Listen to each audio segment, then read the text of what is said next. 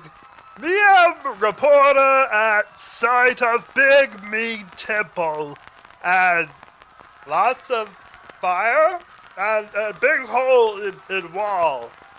Smells like duty over there. No light. Alright, me going now. Job done.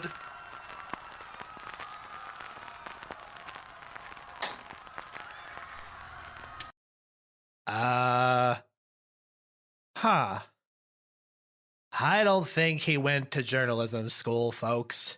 But hey, what reporter can afford that kind of thing anymore? Anyways, stick around with me for the next 4 hours as I give you a tier list of my favorite bathrooms around Azeroth set to experimental Furbolg jazz. My number 1 on the list may surprise you. And if you've ever been to the Goldshire Inn after midnight, then maybe it won't surprise you. This is KPR.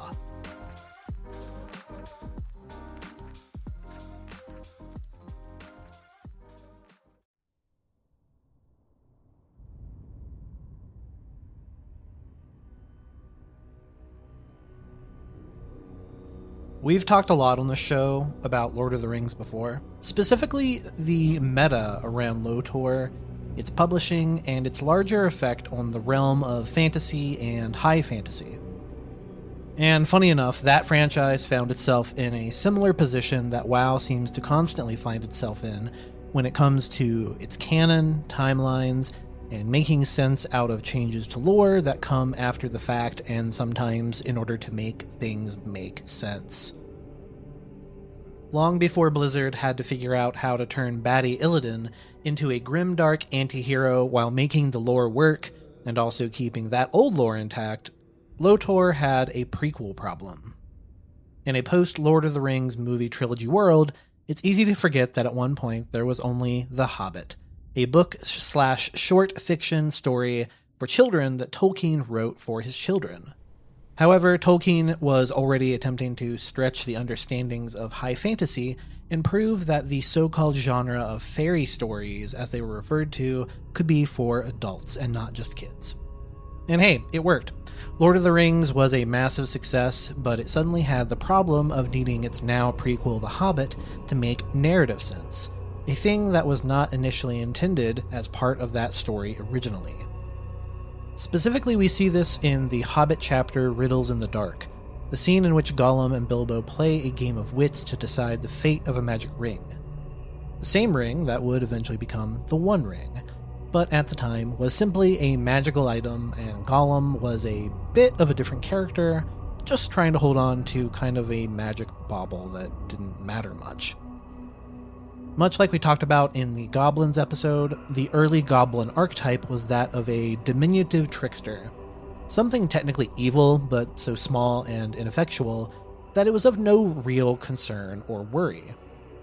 Gollum was very much originally in this category, and not the eventual bipolar warped monstrosity of Gollum that a majority of fans know and love today.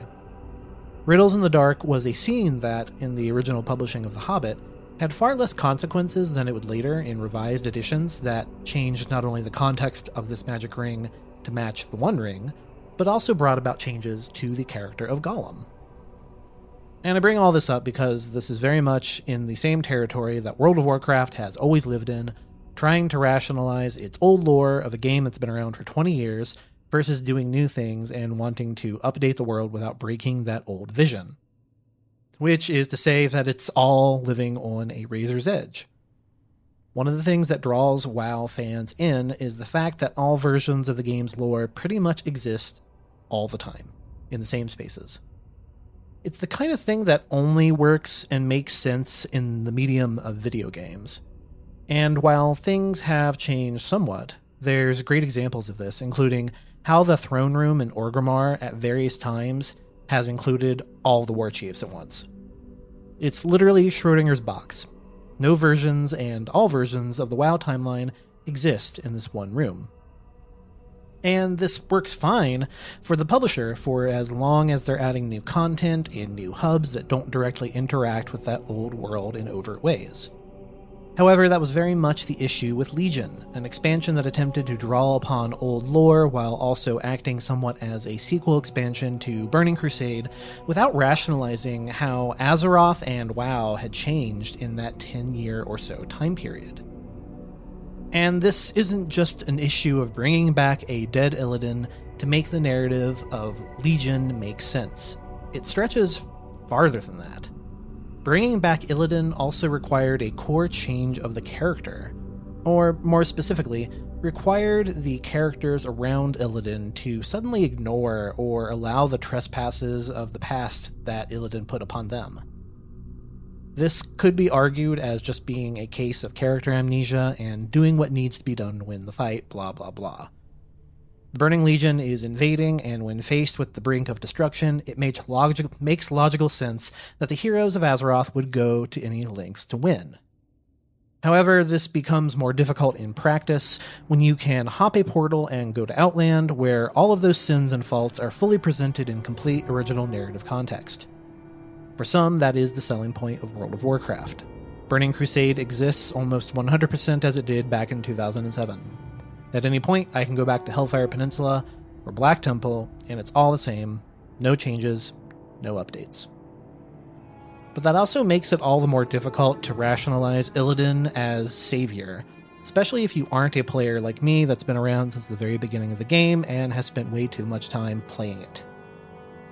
And nothing represents this more than the apex of the Illidan storyline in Burning Crusade, the attack on the Black Temple by the forces of Azeroth, and a final confrontation between jailer and prisoner.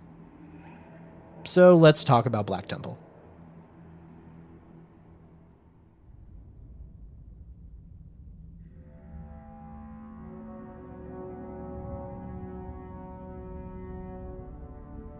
The Black Temple raid was released as part of a patch 2.1.0 in May of 2007. The first major content patch of Burning Crusade, which is to say it was the first downloadable patch, which is to say that that was pretty new territory, all things considered, for video games at the time, especially when we think about video games, especially PC games, still being somewhat into the expansion pack territory of it all. While the opening of the former Temple of Karabor was the main selling point of the patch, it also included a ton of quality of life changes and updates to Outland, including the addition of the Druid Epic Flight Form, the Netherwing Reputation Grind, Ogre Law, new quest hubs, and more. And one of the things that Burning Crusade did really well was structuring its quests in a way that funneled players straight towards Shadowmoon Valley and Black Temple. It was also the first case of the narrative involving the player character directly as more than just an adventurer of Azeroth looking for fame or gold, but as a hero of note and import in the story, because at this point, your character was involved with all the heroics of vanilla WoW. We've talked about Shadowmoon Valley before, but the history of the Temple of Karabor is that of a holy site that's kind of always been in turmoil. Before it was Illidan's hangout, it was the corrupted headquarters of Magtheridon, and before that, it was where the shaman Ner'zhul trained acolytes, and before that, it was a Draenei holy site and center of Draenei worship upon landing on Draenor. In many ways, the history of the Black Temple isn't unlike the temples of the Jewish people found in the Bible, under constant assault and trials from outside forces. It's also just a beautiful area. Seriously, go to Warlords of Draenor, yes, I know that's a big ask, and fly around the Karabor grounds in Shadowmoon. It's really a shame that it never got used as anything more than a big set piece in that expansion, as it's just some of the best architecture design found in that game, and why I can't truly hate Warlords of Draenor. Like, there are so many beautiful areas in that game, and even if they don't get used, like, just looking at them leaves me in awe. But the Black Temple is not the Temple of Karabor. Illidan took a place despoiled by the Burning Legion and turned it into a war fortress, hiding deep inside the temple within, with his secrets as a place to keep the prying eyes of the demons and the forces of Azeroth from seeing what was going on. Which is to say that it makes the perfect location for retcons, as seen in the Illidan novel that was the basis for trying to make canonical sense out of why Illidan was suddenly a good guy. The too long didn't read is that the Black Temple was the site upon which Illidan trained his demon hunter army, taking those most hurt by the Legion and offering them a chance at striking back at the thing that hurt them most, no matter the cost. However, the Black Temple holds more secrets than just the demon hunter player class. Featuring 9 bosses, the Black Temple raid was the 3rd tier of raiding in Burning Crusade, falling in sequential order after Tempest Keep and Serpent Shrine Cavern. And I guess you could say after Battle of Hyjal, but like I said, it's so hard to count Hyjal, because it was not quite on the same level as TK and Serpent Shrine, but it wasn't Black Temple either. I mean, it's literally a holdover. In fact, the attunement for Black Temple required the player to not only complete the Akama questline in Shadowmoon, but also killing Alar in Temple Keep while dressed up as a broken Draenei, as well as the Lich Boss in Battle for Hyjal. The opening to the Black Temple appeared on a small wall inside the main courtyard, leading to the sewers underneath the temple and allowing a place for the Azeroth forces to slip in with Akama and Maiev. At this point in the story, Illidan is at his weakest and his most paranoid. His 2 main lieutenants dead. He's also at his weakest thanks to the Legion story retcon that he had just led a charge into the Dreadlord homeworld to capture an artifact that would allow Illidan to find and track Argus, the throne world of Burning Legion. In regards to difficulty, Black Temple was a challenge for pugs and a weekly struggle for less organized guilds. While not the biggest raid in WoW, its bosses featured a new level of difficulty thanks to unique mechanics and a pretty large jump in regards to the gear check from Serpent Shrine and Hyjal to BT. The Black Temple also actually features different lore in the tabletop RPG sourcebooks, which is kind of cool.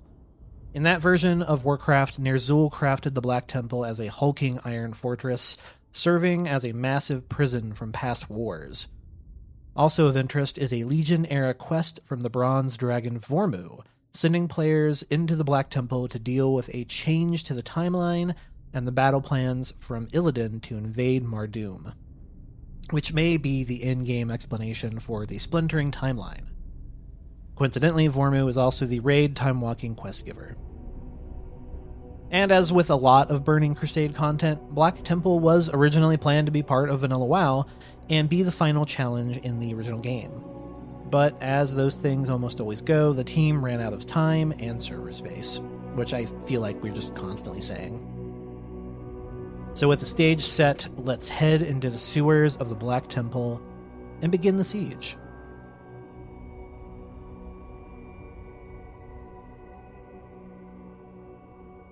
I remember the first time I began to truly hate the anti-hero archetype. I was in my mid-20s, living in Toledo, and spending a lot of my spare time in a local comic book store. We played HeroClix and Magic the Gathering there mostly, but I was also deep in my buying 10 or so comic books each week phase. Ah, the joys of still having expendable income. This was also a period where I would buy almost anything that looked interesting. And around that time, the renowned comic book writer Frank Miller, most well known for the Batman series The Dark Knight Returns, also returned to the comic zeitgeist with Holy Terror, a 2011 story described as a costume vigilante fighting the Islamic State. It's important to remember that the United States as a country was still in its tail-end obsession with freedom and fighting terrorism. Osama bin Laden had just been killed earlier that year, a thing I will always remember because John Cena announced it during a WWE event that I was watching. However, there's still plenty of Islamophobia to go around, even past the George Bush years. His son, not just the first one. And Frank Miller's Holy Terror channeled this energy to disastrous results. As it turns out, this was actually a story that Frank Miller had pitched to DC called Holy Terror Batman, in which the Caped Crusader would take on Al-Qaeda's invasion of Gotham City, but ultimately DC turned it down because, holy crap, who needs that story? It's important to note here that Frank Miller's Batman and his most famous Batman in The Dark Knight Returns is one of absolutes. It's a dark, dirty, angry character who truly views the world in day and night. And it's no shock that this version of Batman is based off of the characterizations of past Clint Eastwood characters. The perfect encapsulation of the Reagan-era policies of which he was created from, Miller's Batman is a bully, an egotist, and almost doesn't even resemble the character. Holy Terror was, for all intents and purposes, an off-brand Batman story. It's also one that the comics community at large detested and mostly rejected.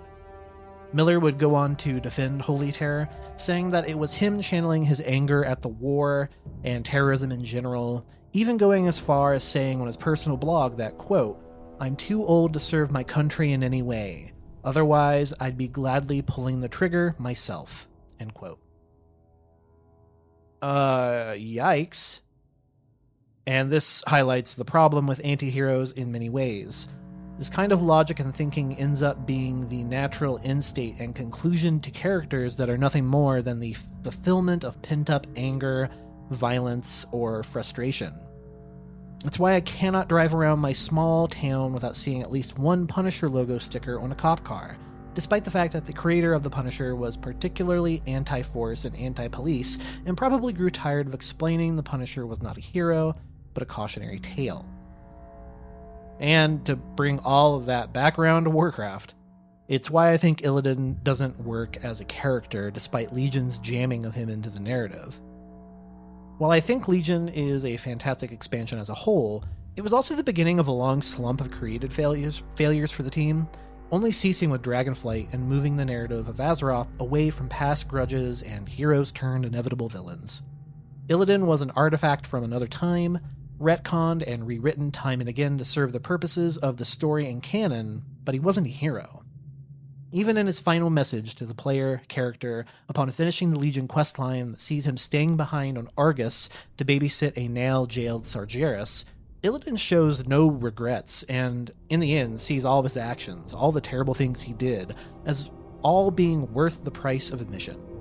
Countless souls destroyed, scores of enemies and heroes alike slain, innocent people caught in the crossfire wherever he went, all so that he could finish his personal vendetta. And Black Temple is literally a monolith in dedication to all of that. It contains the worst mistakes and most egregious sins of the former Night Elf mage, with it all ending on the very top of the temple and with Illidan laughing to his once former death. So, let's walk through this tour of Illidan's soul.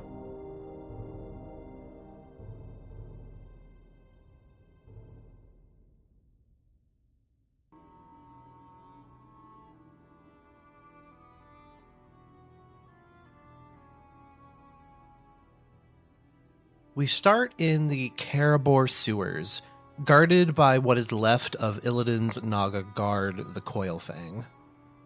Basically leaderless at this point, the Naga still serve Illidan, most likely out of not really knowing the final fate of their former leader, Lady Vaj. In fact, the first boss, High Warlord Negentus, even still references the Lady Naga as if she still lives. He's also a pretty strict gear check for raids that were looking to bust open Black Temple, along with a mechanic that requires players to pay attention to their inventory. The Warlord will impale players with spine spears that stuns and deals damage until another player loots that spine off of the player, with a now usable item in their inventory. In turn, the spears must be used to break his title shield, which, upon breaking, did almost 10,000 damage to the entire raid. Because of this, the healers needed to be able to predict the damage and prepare accordingly. It also meant you needed to coordinate who was using the spear and when, so that you knew when the damage was coming. For their efforts of downing this Naga anomaly, which is an official WoW Wiki entry, by the way, you get some level 141 gear and potentially one of many chances at a rare pet in Black Temple. The sewers lead players back up into the courtyard and to the outdoor training grounds of the Illidari army to face Supremus, a massive abyssal that guards the front door of the temple.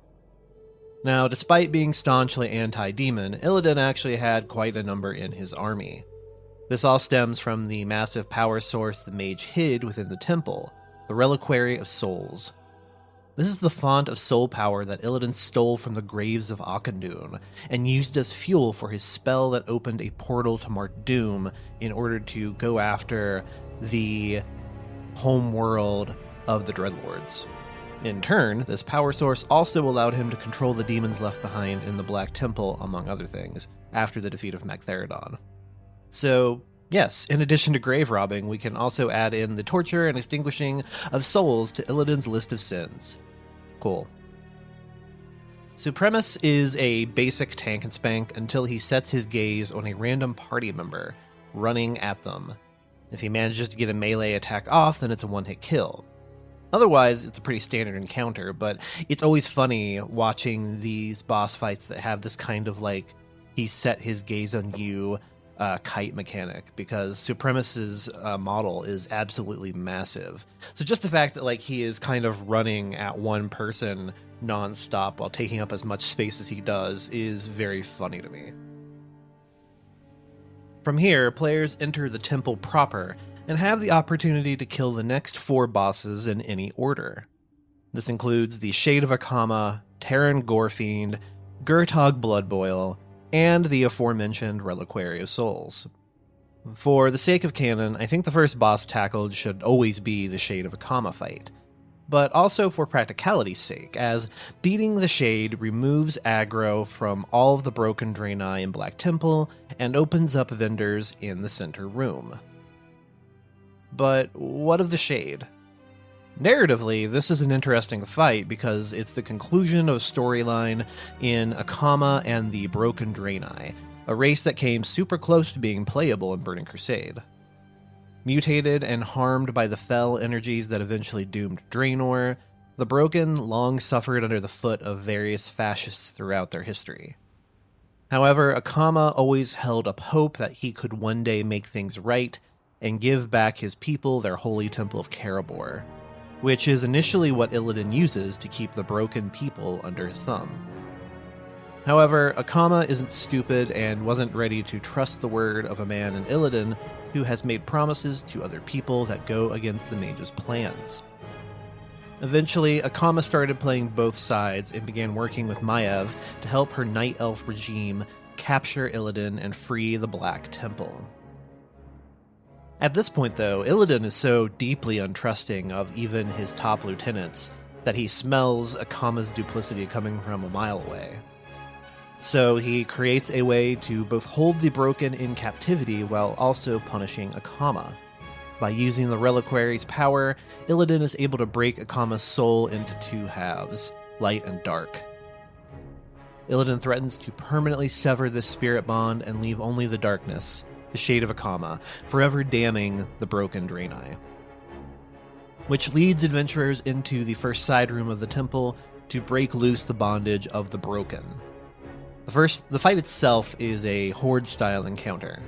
The enemy type, not the faction. Players must defend the spirit of Akama while the ceremony takes place and reunite the 2 halves once more. After this mini-event where Akama announces that the Broken Draenei will no longer serve the Illidari, and after this, all of the broken NPCs in Black Temple become unhostile, and you now have access to vendors in the center room. Sadly, Akama's eventual fate is not only an unhappy one, but hey, wouldn't you know, Illidan is once again involved. A questline in Legion for the Demon Hunter class hall involves Illidan telling you to bring Akama back into the fold by force if necessary. And depending on which of the lieutenants you picked for your class hall, this will change what happens to Akama. If you choose the less stringent one, Akama joins Illidan willingly, which, feels out of place. However, if you choose the more fascisty one, the choice involves Akama's previous punishment. He resists, and the Demon Hunters perform the exact same soul-splitting ritual on Akama as the last time, leaving him to once more serve unwillingly. But hey, Illidan's a good guy, right? From here, you'll venture up to the next room to meet a somewhat familiar face, and one we've talked about more than a few times on this show. Terran Gorefiend, the first true Death Knight, and a mistake brought about by you. Yes, you, specifically. If you skipped the Shadow Moon Valley quests, then you'd be remiss to not know about the storyline in which the player inadvertently helps Terran Gorfiend rematerialize back into the living world. Stuck in the nether space between realities, Terran waited long for someone to come along that would free him from his bondage. And as usual, the heroes of Azeroth are more than willing to help a bad guy if it means getting some loot or XP. Good job. We've now done 2 episodes on the lore behind the first Death Knight and one of the first Necrolites, Terran Gore. And I find him interesting because in many ways he's the mirror opposite of Illidan's Demon Hunters. The Necrolites were the first orc warlocks created by Gul'dan, meant to serve as a new power source and army for the Burning Legion on Draenor, not unlike how the Demon Hunters were also created through dark magic and ritual. This goes one step further during the Second War when Gul'dan places the souls of his Shadow Council into the bodies of fallen Lordaeron knights, combining the physical might of a warrior with the supreme magical power of a warlock. Now, Gorfiend was slain in Outland by Turellian as the planet was being sundered by Ner'zhul's portal hopping, but I have to assume that the normal rules of how souls work no longer apply to Terran, as his spirit now was disassociated from his body and still just hanging around in Outland. It wouldn't be until he tricks the player character during a questline in Shadowmoon Valley during Burning Crusade that he gets his form back. How does he end up back in Black Temple? There's not a real explanation in-game, other than that his soul felt compelled to return to Karabor, and in the process Illidan allowed him to take control over the Shadowmoon Orc clan once more. Now moving on, there's no lore significance to our next boss, the Fel Orc leader, Gurtog Bloodboil, other than that this is the last remnants of the Fel Orc horde, and for a while this boss was mostly known as a massive healer check in raid progression. Heal checks were somewhat rare at the time, with healer cooldowns being fewer and far more between than they are now. However, Gurtog's ability to inject Fel Rage into random targets also called for players to, at any time, know which of their buttons reduced damage. This was a tough fight for newer guilds, as it really called class knowledge into play. And in general, it's an interesting fight because it's one of the few unique Fel Orc models that they would use again, but I always thought Gurtog looked really cool. Finally, the last non-sequential boss is one we've hyped up for the last few minutes, the Reliquary of Souls. And I want to point out that of all the things Illidan has done in the name of trying to defeat the Legion, I think the Reliquary is by far the worst and most unforgivable. It also pinpoints that, for Illidan, defeating the Legion has less to do with saving Azeroth than it does with Illidan destroying a thing that has made him feel fear for the first time in his life, to feel lesser. That's what we're really talking about when we look at the legacy of Illidan and why I hate the resolution of Legion. It not only validated Illidan's campaign, but tries to turn it into some kind of wisdom, like he was just doing the right thing. And this brings us to Reliquary, a boss that is literally the manifestation of the hundreds of thousands of angry souls from the Draenei crypts of Auchindoun. The device Illidan used to steal these souls is also leaking out the haunted spirits into the Black Temple, making the run-up to this boss a gauntlet of never-ending ghost enemies, similar in style to that of the Bat Tunnel found in Naxxramas. The fight itself is a DPS race and a horde mode battle, fighting through 3 phases separated by waves of enemies. However, a wrench gets thrown into the fight with Phase 2, where the boss will spell steal and reflect at random moments on top of the constant damage aura that is going on. Also, this is another healing check, as everyone takes damage equal to 50% of all of their damage done. As you can imagine, this means everyone will be taking damage all the time and fast. This is probably the hardest of the bosses in Black Temple, if only because the phase switches were a real struggle for uncoordinated guilds and groups. However, beating this last boss opens up the pathway to begin climbing the temple and to enter the Den of Mortal Delights. Yes, that's right, it's demon time.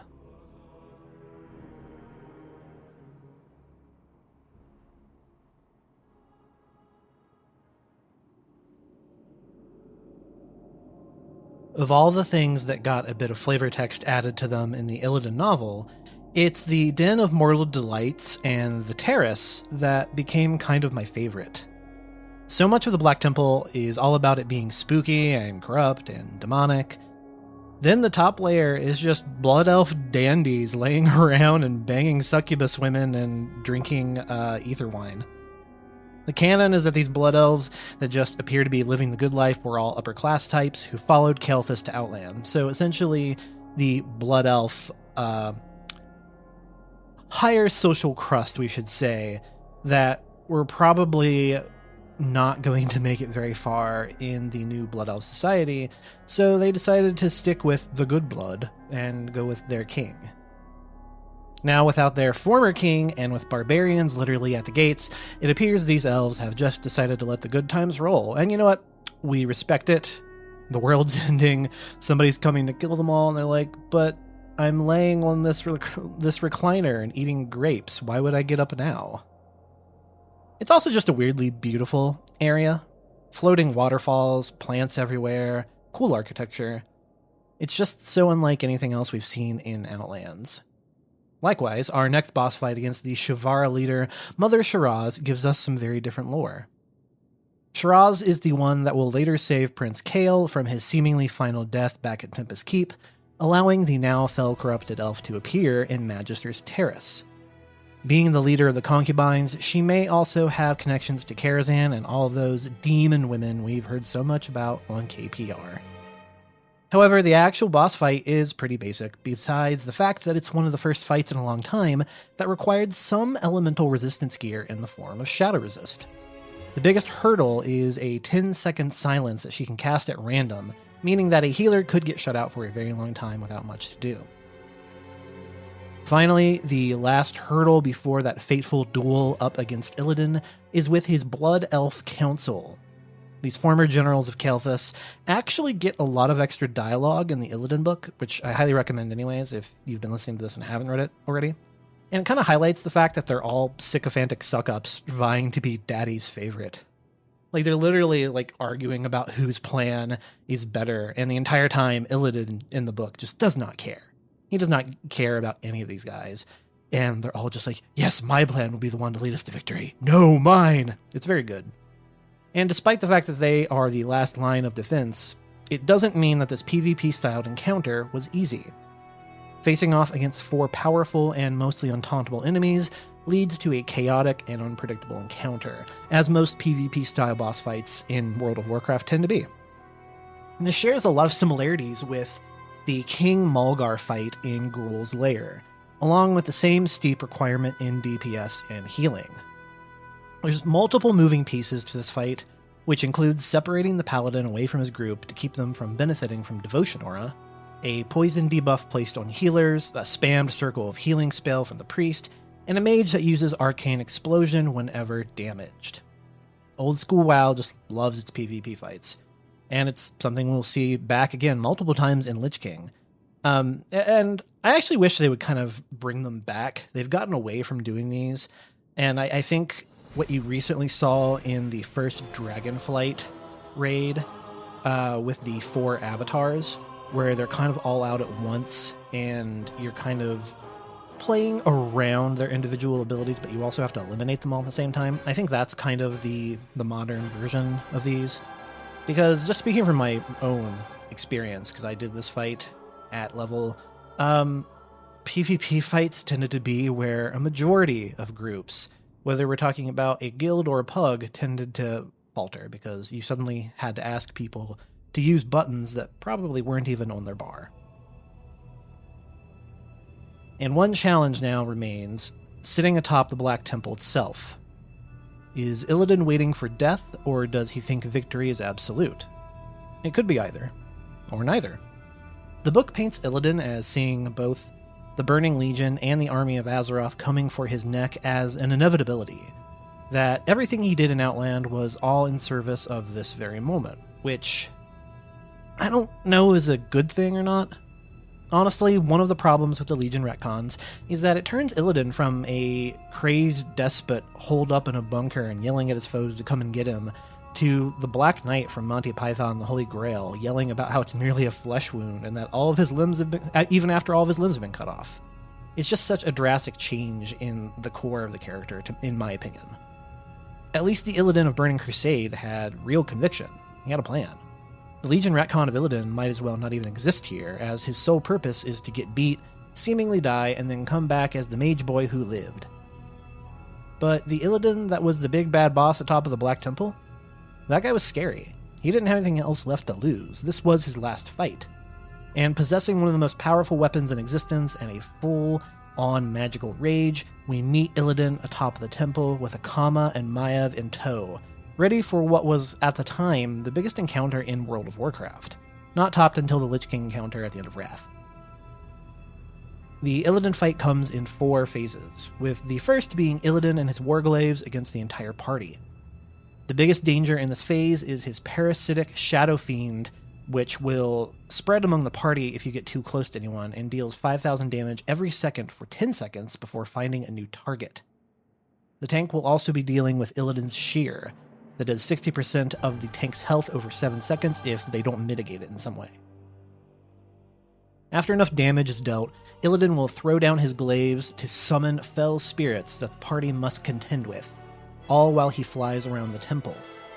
Illidan will continue to spellcast until both fell spirits are downed, which must be tanked by their individual warglaive. You'll see them sitting in the arena.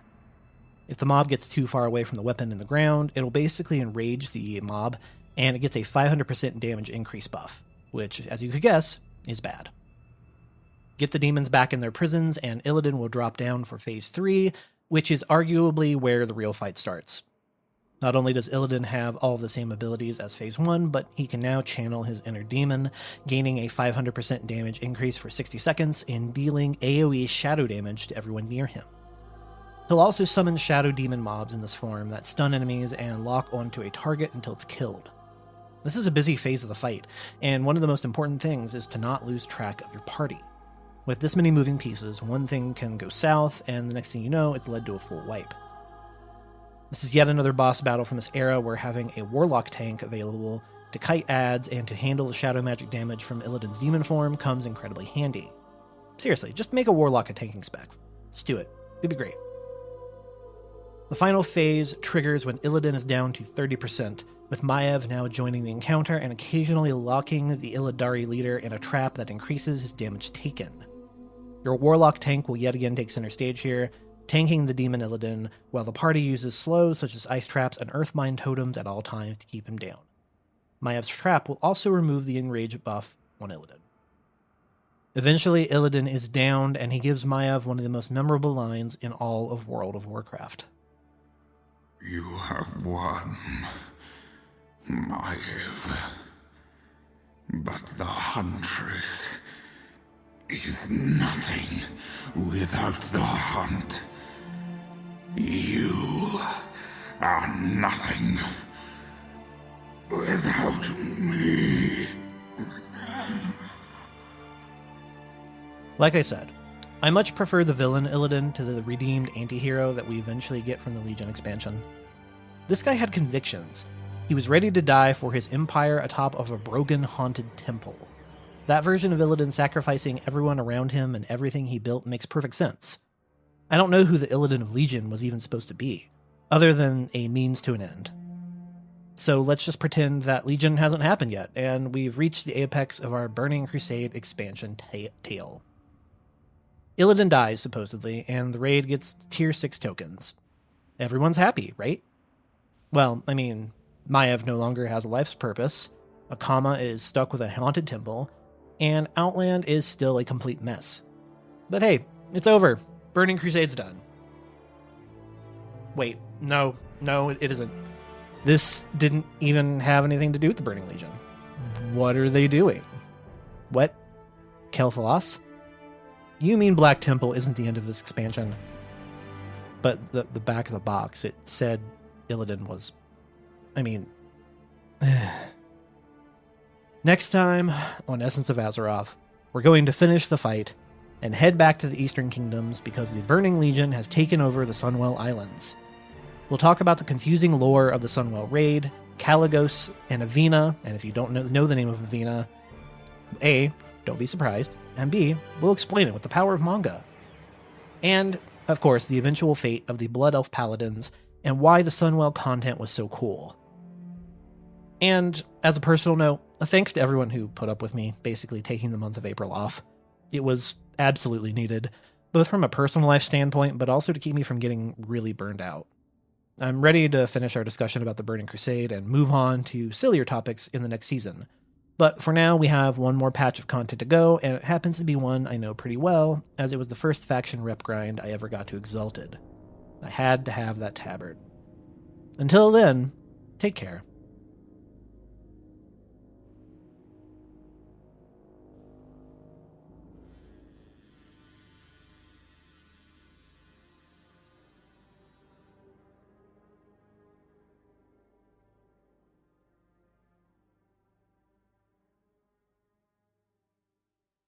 When your toilet has been filled with molten lava by a certain fire lord.